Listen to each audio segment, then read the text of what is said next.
trobaràs un home del temps en el món, una dona del temps, que no li agradi molt la seva feina. Digui, plourà, i se'ns vegi que ens fa il·lusió, no? que plogui o haver-ho encertat, o haver-ho pronosticat. Jo crec que nosaltres funcionem bé, en el sentit de vista televisiu,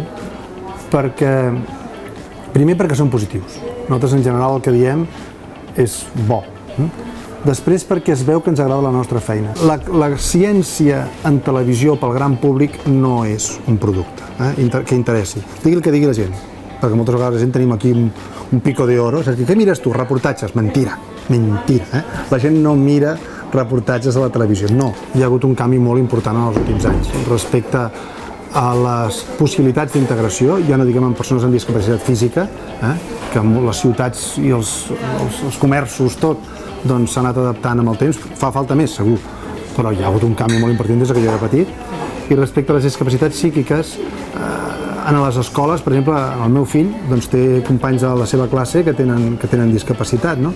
Per tant, és alguna cosa que s'està fent, s'ha de seguir fent naturalment. És a dir, posar a la taula o posar a la pantalla que existeix aquesta realitat i veure com s'hi treballa i com es fa la vida dia a dia de les famílies que han de portar aquestes dificultats, perquè al final és una dificultat, és també una riquesa, però és una dificultat, desenganyem-nos, per moltes famílies en el seu dia a dia, doncs en això que socialment s'integri i que s'entengui. El que potser ara cal més és donar aquestes eines perquè les famílies ho puguin portar amb més dignitat, posem per cas, no? Que això també està passant, afavorir que hi hagi aquestes cooperatives, aquestes zones on es treballa, es dona sortida professional, però també social i emocional.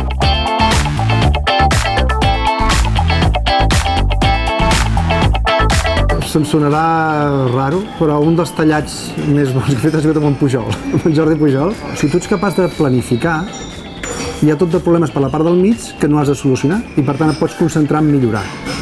Això són les coses que vaig aprendre en aquest cafè.